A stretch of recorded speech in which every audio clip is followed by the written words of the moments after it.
All this today and more on Sarajevo 84. Sarajevo, Yugoslavia. This Eastern European city of 400,000. You know, the skiers who run last in a race often ski in ruts carved out by those who went earlier. Sometimes racers joke that the ruts were like a bobsled run, a huge exaggeration, especially when you see the Olympic bobsled course here in Sarajevo. I have never tried bobsledding, but today's guest expert, Paul Lamey, was 6-time U.S. team captain and twice an Olympic participant.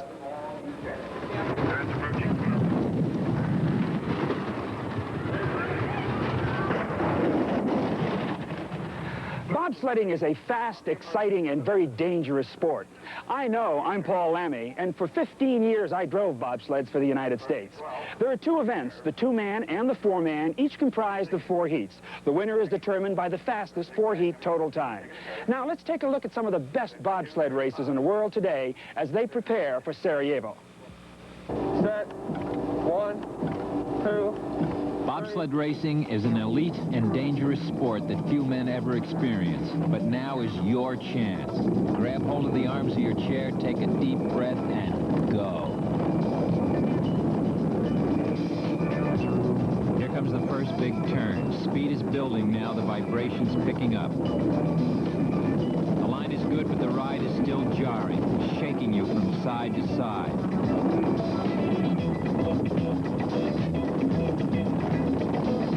Still, the driver must plan ahead. Enter the turn just right and you are safe. A mistake can spell disaster.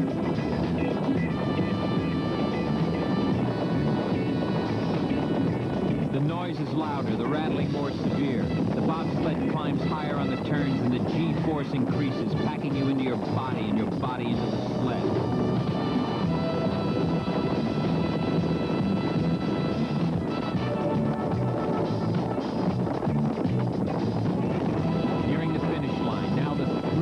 Becomes the all-important question. Were you fast enough?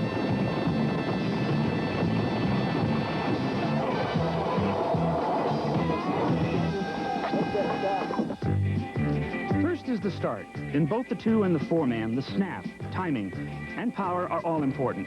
A successful push provides the critical early speed needed to win the race. After a few strides, the driver slides in to take hold of the steering controls. Then one by one, his teammates get on. This movement must be done quick, smooth, and without jarring the sled, as the men and sled become one. Now a clean line must be driven perfectly. Enter the turn correctly and build speed.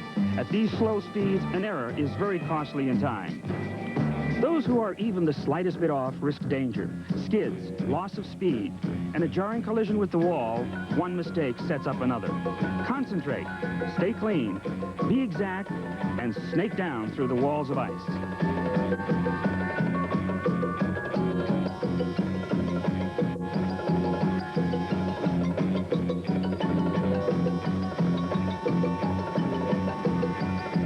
Bobsledding is unforgiving. Total concentration, alertness, and most of all, fast reflexes make the difference between winning and losing. The driver must attack the course and feel his way down every inch of the way to earn those precious hundreds of seconds needed to win. Remember, it takes a combined total time from 4 heats to be number 1. A fall like this one can cost the team any hope of victory, regardless of how well they do later. Maintaining a proper line and hitting the pressure point to get the required kick out of these turns brings out the best of the driver's ability. A mistake can be disastrous, even fatal.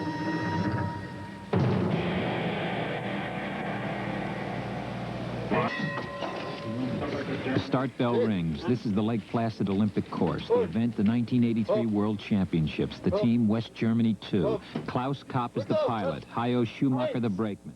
In the World Championships, they finished 3rd and are strong contenders for Olympic glory in Sarajevo.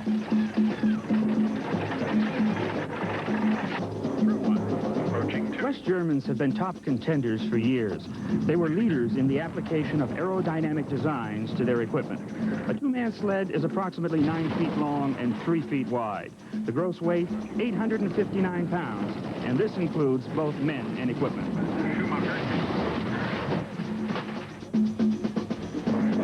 5th First at the Lake Placid World Championships was the team of Walter Delakarth, the pilot, and brakeman Hans Lindner of the Austria 2 sled. The Austrians had their difficulties. They haven't won an Olympic or a World Championship medal in a decade. The Austrians train at their home track in Innsbruck, the site of the 1976 Winter Olympics. At Lake Placid, the famous shady corner, a right-hand turn, is 14 feet high, drops 50 feet, and changes direction 170 degrees. Two-man sleds pull up to 3 Gs as they hit the pressure point and whip out at speeds of up to 75 miles an hour.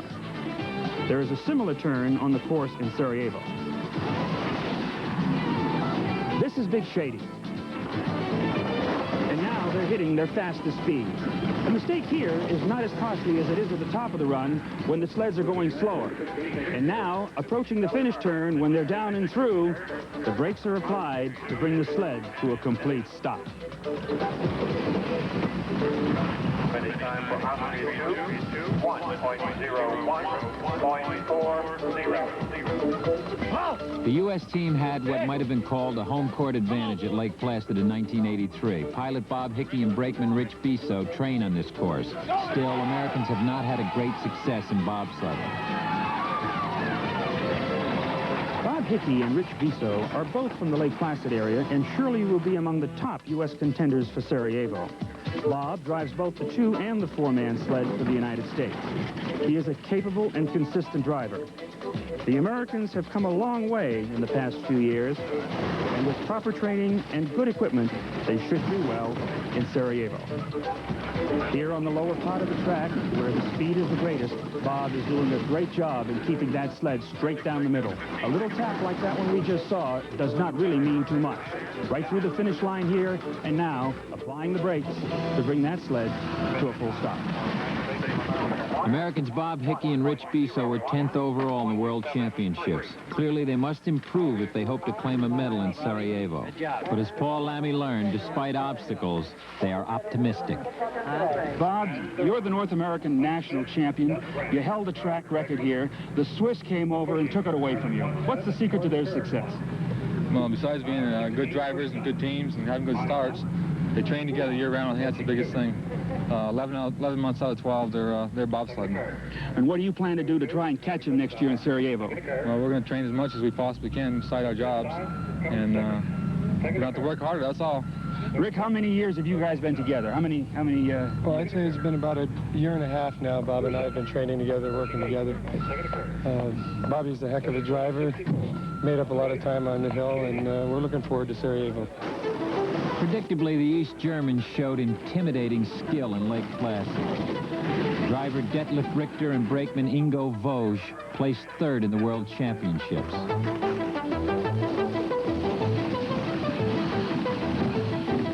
The Italy 1 sled with driver Marco Bellatus and brakeman Stefano Ticci are a new combination. Ticci has replaced longtime brakeman Walter Mattias.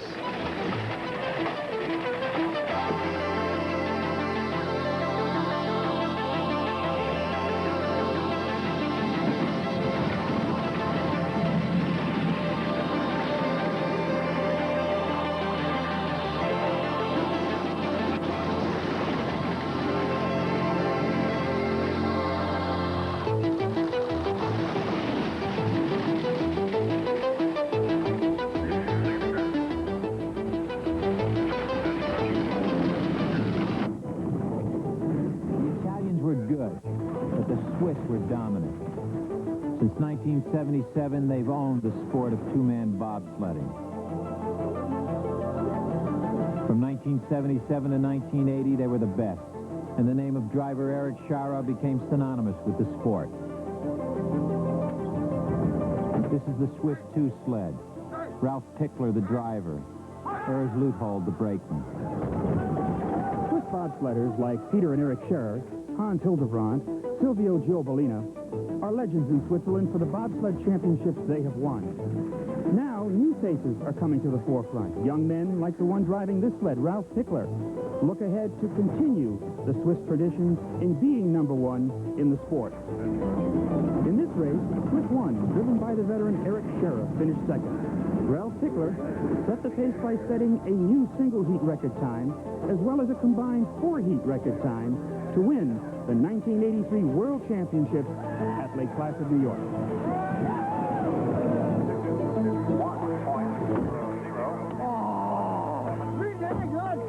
The Swiss seem to be the team to beat in the two-man bob. We'll have more on the 1984 Olympic bobsled competition after this. Paul Lamey takes a closer look.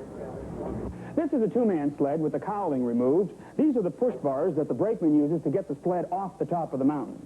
Naturally, the rear seat belongs to the brakeman, and these are the handles that he uses to stop the sled when they get to the bottom.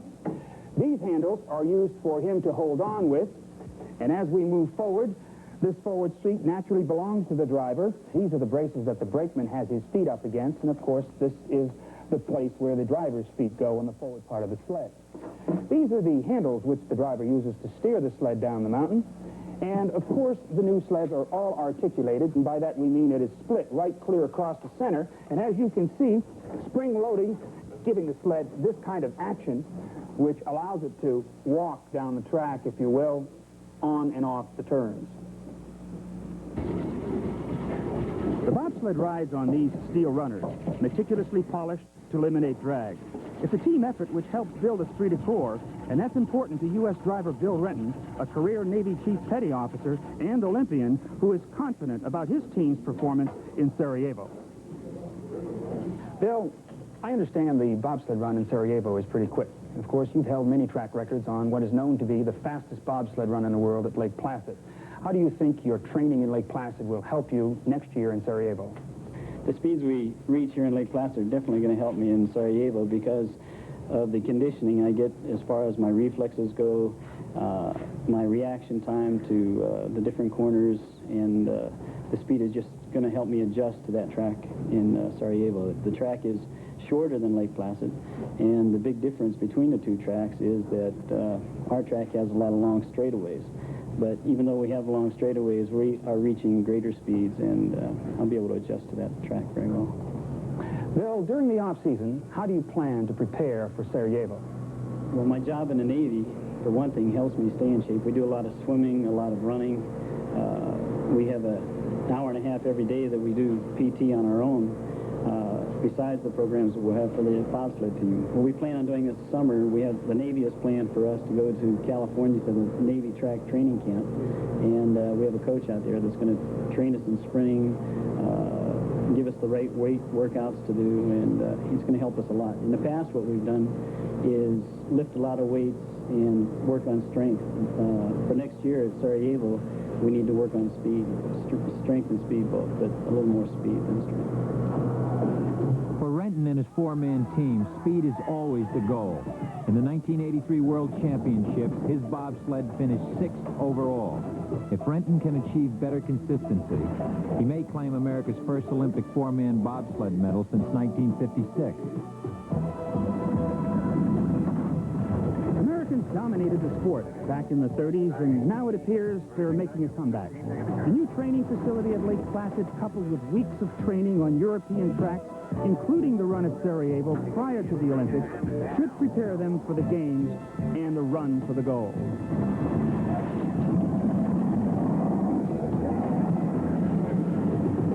The question is, how will Bill Renton's Lake Placid successes translate to Sarajevo? This is the new Yugoslavian Olympic track, a labyrinth of twisting turns that are different from Lake Placid, as British pilot John Pugh explained. Well, the problems for the driver on the Sarajevo Olympic bobsleigh track is the speed of the track. It is a fast track, and things happen very quickly, especially towards the bottom. For example, Lake Placid, which is a quicker track, there's a lot of straight between curves, which gives the driver time to set himself up for the bend. Whereas here, once you've gone through 8, it's bend, bend, bend, bend, bend. So if you have a problem, you can't sort it out until you've finished all those bends. And the other problem is the big sweeping right-handers, where you've got to throw your head right back to see the exit. to get the right line out. Otherwise, you tend to come off too early, back up again, and that's how all the crashes were caused at the beginning of the period, people coming off too early. Back in Lake Placid, this is the West German 1 team, which placed second in the 1983 World Championships. The driver is Klaus Kopp. The four-man bobsled is about 12.5 feet long and a bit over 3 feet wide, with a total weight of 1,383 pounds. This includes both men and equipment. The sled is capable of reaching speeds of up to 85 miles per hour and will cover the course a full 2 seconds faster than the lighter two-man sled. The West Germans, Klaus Kopp, Gerhard Oschli, Hayo Schumacher, and Gunther Neuberger, excited by their success but exhausted by the task. 4 demanding runs that require enormous physical and mental strength, for the edge of control in bobsledding is becoming increasingly narrow.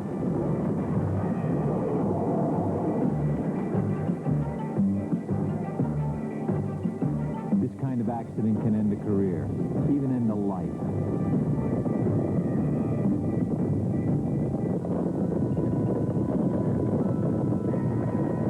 Sliding through chutes of ice has long held man's fascination. International tobogganing competition began in 1883.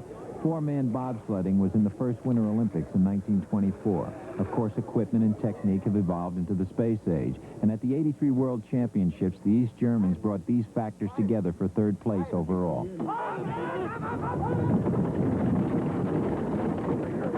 These Germans have been dominant in bobsledding for years. Their team members are selected from the ranks of their military schools of sport. They train in track and field during the summer months and on the ice in the winter.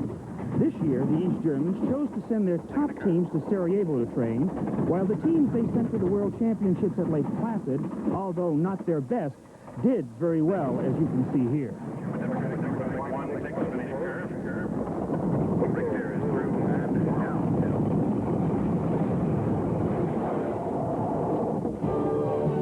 We'll look at the great Swiss four-man team when Sarajevo 84 continues.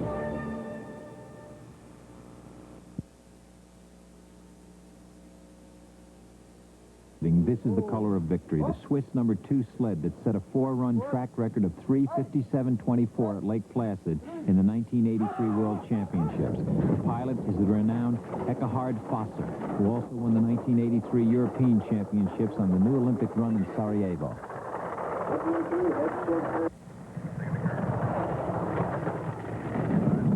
This young Swiss team, led by driver Eckhard Fosser, displays an excellent start and a near flawless descent due to great teamwork and to the abilities of a seasoned pilot. Fosser's team is another example of the new breed in Swiss bobsledding.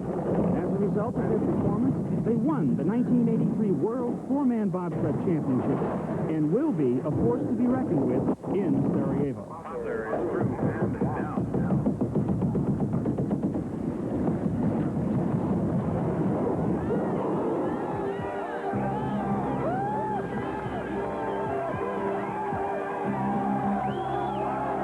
Swiss four-man bobsled team, exultant in World Championship victory, is the favorite for the Olympics, with Eckhard Fosser in the driver's seat.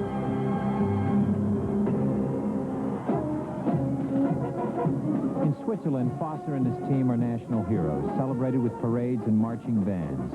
In this country, bobsledding is a major sport. After all, Switzerland held the first international tobogganing championship exactly 100 years ago, and Fosser's victories in the 1983 European and World Four-Man Championships brought the sparkle of glory to the Swiss centennial celebration. In pre-Olympic competition, the Swiss won and are confident about 1984.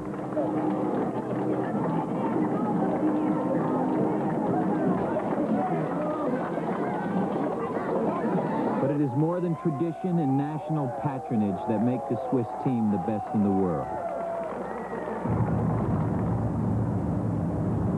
It is hard work and team unity. In this beautiful setting, Coach Edward Brassereau leads his team in daily runs that build endurance and a spirit of togetherness.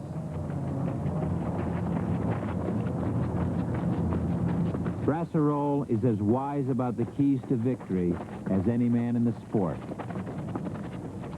The basic elements of training are sprints and speed.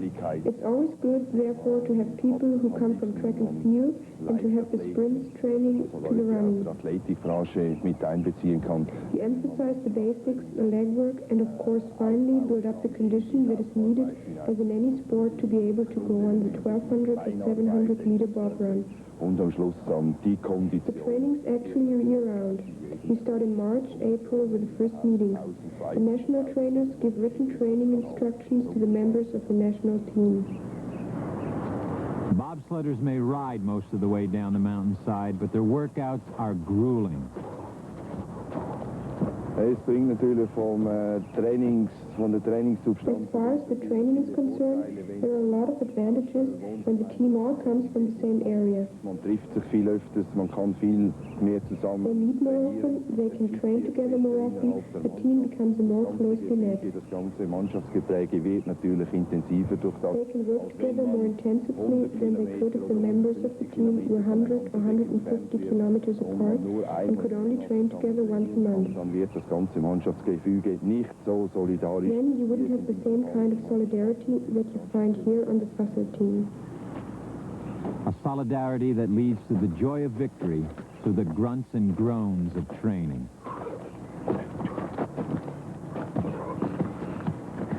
One member of Eckhard Fosser's team, who is no stranger to grueling workouts, is former Swiss track star Ralf Strittmatter, whose family shares his enthusiasm for bobsled racing. Strittmatter is relatively new to the sport, but as the number 3 man in Fosser's sled, he has already proven himself as a powerful pusher. A trophy case laden with medals confirms Strittmatter's world-class speed. From 1977 till 1980, I did track and field. 1977, I was Swiss champion. 1978, in Prague, I was 4th in the 4x400 meter for the new Swiss record. And in 1979, in the B finals Europe Cup victory in Yugoslavia, also a 4x400 meter. And in 1980, I was in Moscow. And I quit track and field. And in 1981, I joined Placid on the bob.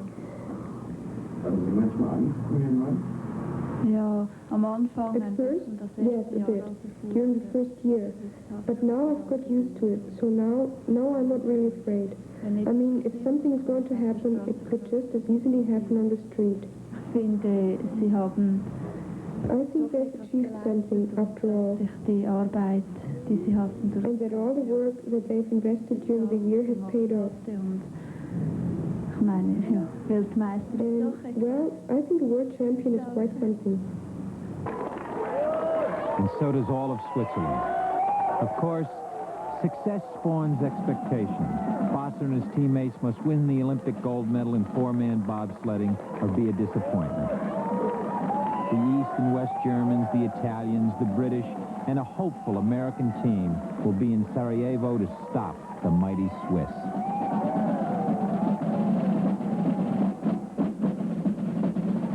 And we'll return with a final word from host Jean-Claude. Even though Sarajevo, Yugoslavia, is hosting the 1984 Winter Olympics, there are very few people here who have actually watched a giant Sarajevo for the 1984 Winter Olympics. This town of 350,000 will swell with an estimated 10 million Olympic spectators. So until next time, I am Jean-Claude Killy saying au revoir